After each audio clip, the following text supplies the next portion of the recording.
Assalamualaikum warahmatullahi wabarakatuh. Perkenalkan, nama saya Debbie Nur Lutfiana dari Prodi S1 Farmasi, Stikes Muhammadiyah Cirebon. Di sini saya akan mempresentasikan mata kuliah imunologi, yaitu mengenai sitokin. Apa sih itu sitokin? Sitokin ini adalah protein yang dikeluarkan oleh sel dan berfungsi pada sel tersebut atau sel-sel lain di sekitarnya. Sitokin ini diproduksi sebagai respon imun stimulus dari proses imunitas. Sitokin ini biasanya bekerja dalam waktu yang singkat, jarak antar sel yang dekat, dan dalam jumlah atau konsentrasi yang sangat kecil. Sitokin ini bekerja dengan melekat pada membran reseptor yang spesifik, kemudian memberi sinyal pada sel melalui messenger kedua. Sering terjadi enzim tirosin kinase merusak kejadian tersebut. Apa sih fungsi sitokin ini? Fungsi sitokin ini yaitu pertama, mengaktifasi sel-sel imun untuk mengeliminasi mikroba. Yang kedua, mengatur hematopoiesis. Dan yang ketiga, membantu terjadinya peradangan atau inflamasi. Nah, berikut adalah mengenai gambar dari sitokin. Nah, penggambaran sitokin ini adalah seperti ini. Jika ada stimulus, yaitu yang gambar atas, itu atau musuhnya adalah rangsangan terkena pada sel yang produksi sitokin. Maka sitokin akan diproduksi, kemudian dia bisa bereaksi pada sel-sel target. Nah, sel-sel target ini bisa berupa sel itu sendiri maupun sel yang di sekitarnya. Dan sel itu akan teraktivasi, jadi ada efeknya gitu. Nah, kemudian ada beberapa nama spesifik sitokin. Nah, sitokin ini merupakan istilah yang umum, jadi merupakan istilah yang general.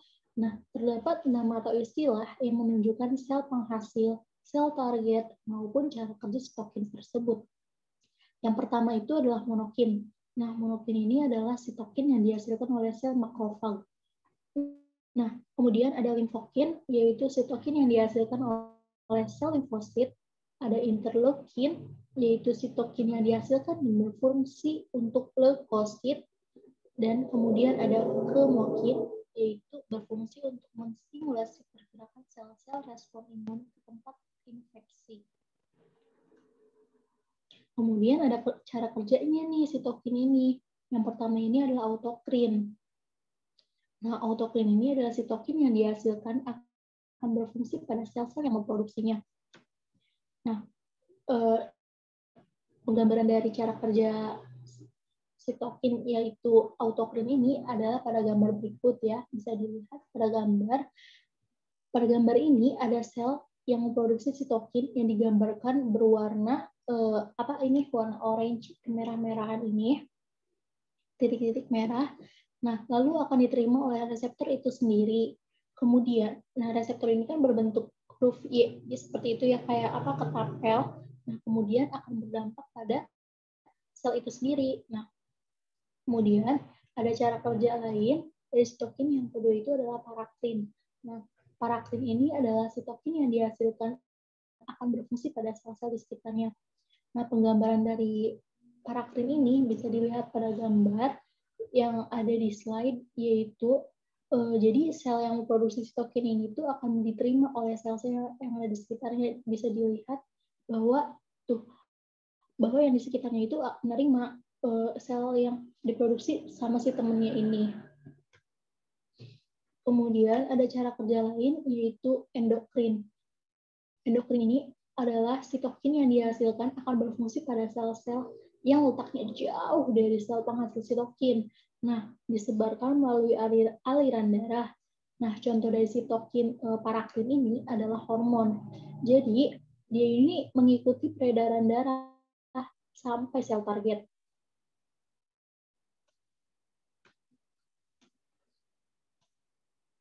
Nah, dari kemampuan, tersebut tadi kan cara kerja sitokin. Nah, kemudian ada kemampuan kerja sitokin. Nah, kemampuan kerja sitokin ini tuh ada 4 macam, yaitu yang pertama, pleiotropisme, yaitu kemampuan satu jenis sitokin untuk bekerja pada beberapa sel target. Yang kedua ini adalah redundansi, kemampuan beberapa jenis sitokin untuk menstimulasi respon yang sama. Yang ketiga ini adalah sinergi, yaitu kemampuan beberapa jenis sitokin untuk menstimulasi suatu respon. Dan yang terakhir ini dari kemampuan kerja sitokin adalah antagonisme, yaitu kemampuan suatu sitokin untuk menghambat kerja sitokin yang lain. Nah, berikut ini adalah karakteristik sitokin. Nah, karakteristik sitokin ini adalah yang jadi diproduksi setelah adanya aktivasi sel penghasil. Nah, sitokin akan dihasilkan oleh sel penghasil mengalami aktivasi karena infeksi atau sinyal lain. Sitokin juga tidak disimpan dalam waktu lama di tubuh. Kemudian, terdapat sinyal eksternal yang mengatur ekspresi reseptor sitokin. Nah, maksudnya apa sih? Nah, antigen dapat menstimulasi ekspresi reseptor sitokin sehingga akan banyak sitokin yang berikatan dengan reseptornya. Nah, kemudian terdapat sinyal eksternal yang mengatur ekspresi reseptor sitokin. Antigen dapat menstimulasi ekspresi reseptor sitokin sehingga akan banyak sitokin yang berikatan dengan reseptornya. Lalu, terdapat mekanisme pengaturan produksi sitokin atau feedbacknya mekanisme. Apabila sitokin sudah terlalu banyak, maka reseptor sitokin ini pada sel target akan dihambat, sehingga tidak banyak sitokin yang akan sampai pada sel target. Gitu. Jadi kalau misalnya sitokinnya itu diproduksinya terlalu banyak, terlalu melebihi dari kapasitas yang seharusnya itu, jadi reseptor sitokin pada sel target ini itu akan dihambat. Jadi nggak banyak lagi nih sitokin yang akan sampai yang akan tuju pada sel targetnya. Nah, penggolongan sitokin ini ada 3, yaitu pengatur respon imun non spesifik, pengatur respon imun spesifik, dan pengatur hematopoiesis. Nah, sitokin ini diproduksi untuk aktivasi sel-sel respon imun non spesifik seperti, jadi ya hanya untuk imun yang non spesifik aja. Kan udah dipelajari ya imun non spesifik itu ada apa aja, yaitu ada makrofag, ada sel dendritik, ada sel fagositik, dan lainnya. Nah, terus untuk pengatur respon imun spesifik ini, sitokin ini diproduksi untuk aktivasi sel-sel limfosit T, produksi sel sitotoksik, dan produksi antibodi. Nah, yang 3 ini adalah pengatur hematopoiesis. Sitokin diproduksi untuk proses diferensiasi sel-sel darah. Nah, yang pertama ini kita akan menjelaskan mengenai sitokin pengatur respon imun non-spesifik. Sitokin ini berfungsi untuk membantu stimulasi respon imun non-spesifik. Umumnya dihasilkan oleh sel-sel fagositik yang mononukleus. Contohnya adalah makrofag. Nah, contoh dari sitokin dalam golongan ini adalah TNF, tumor necrosis factor, dan IL-12 atau interleukin 12. Nah, berikut adalah gambar menggambari tentang sitokin pengatur respon imun non-spesifik. Nah, yang pertama ini akan menjelaskan dulu dari golongan respon imun non-spesifik, yaitu TNF, tumor necrosis factor. Nah, TNF ini disebut juga dengan TNF-alpha. Nah, diproduksi oleh makrofag, sebagian besar limfosit T, sel NK, dan sel mast, sebagian kecil. Nah, fungsinya ini adalah menstimulasi sel-sel limfosit menuju ke tempat terjadinya infeksi dan menghilangkan patogen. Nah, hal ini akan memunculkan peradangan atau inflamasi. Sitokin ini banyak distimulasi oleh adanya infeksi bakteri gram negatif. Nah, tapi kalau misalnya produksi sitokin TNF-alpha yang berlebihan itu tidak baik juga. Jadi sesuatu yang berlebihan itu nggak baik ya. Nah, kenapa sih nggak baik sitokin produksi TNF-alpha ini? Ya, akan berakibatkan sepsis, yaitu septic shock.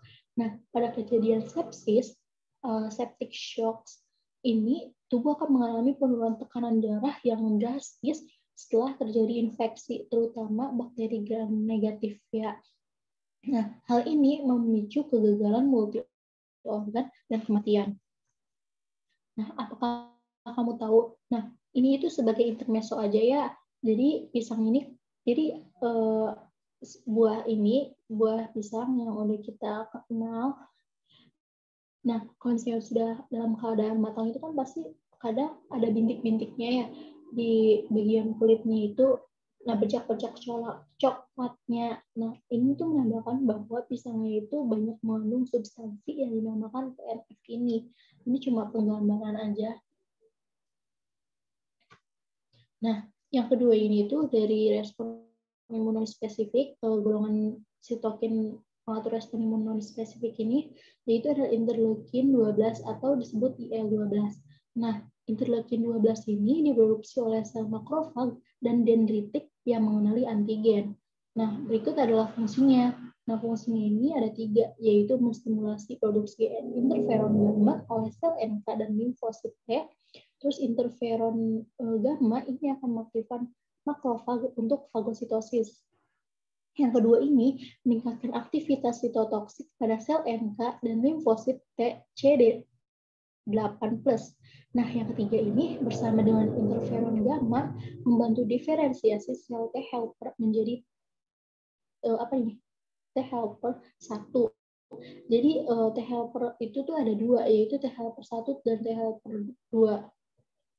Berikut ini adalah gambaran dari interleukin 12. Nah, yang kedua ini tuh surat kedua ini adalah sitokin mengatur respon imun spesifik.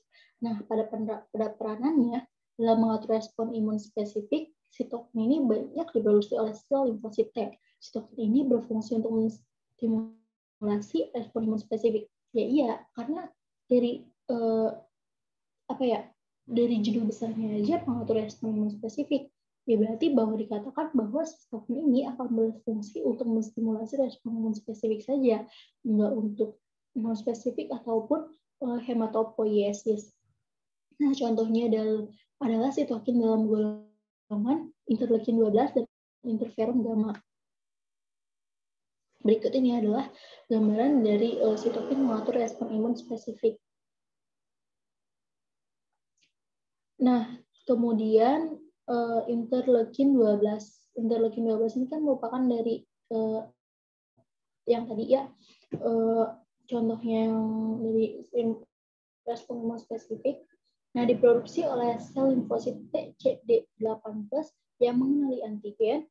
Nah, fungsinya ini adalah membantu pertumbuhan daya tahan, perbanyakan, dan diferensiasi sel-sel limfosit T. Nah, membantu perbanyakan dan diferensiasi sel NK serta meningkatkan aktivitas sitotoksiknya.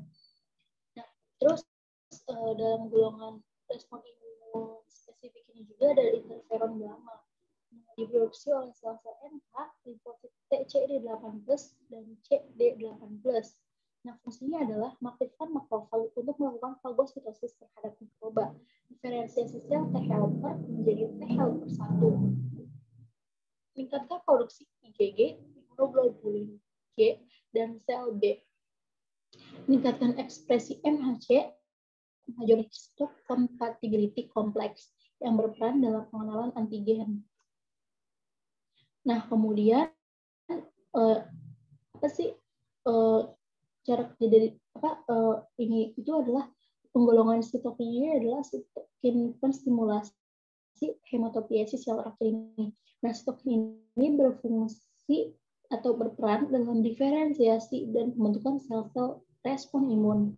Nah, menstimulasi sel-sel progenitor. Nah, progenitor itu apa sih? Nah, progenitor ini adalah sel-sel awal atau nenek moyang gitu untuk membantu bermacam-macam sel respon imun. Nah, contoh sitokin dalam golongan ini adalah interleukin 7 dan GM-CSF, yaitu granulokit makrofag koloni stimulating factor. Hematopoiesis itu apa sih? Hematopoiesis ini adalah bahwa proses diferensiasi sel-sel unjang seperti sel darah dan ini akan melakukan hematopoiesis adalah sitokin. Berikutnya adalah gambarnya. Nah, contoh dari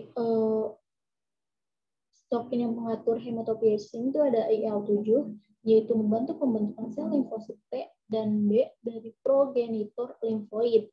Nah, kemudian yang terakhir ini adalah GM-CSF, yaitu membantu pembentukan sel dendritik dan monosit dari sumsum tulang belakang.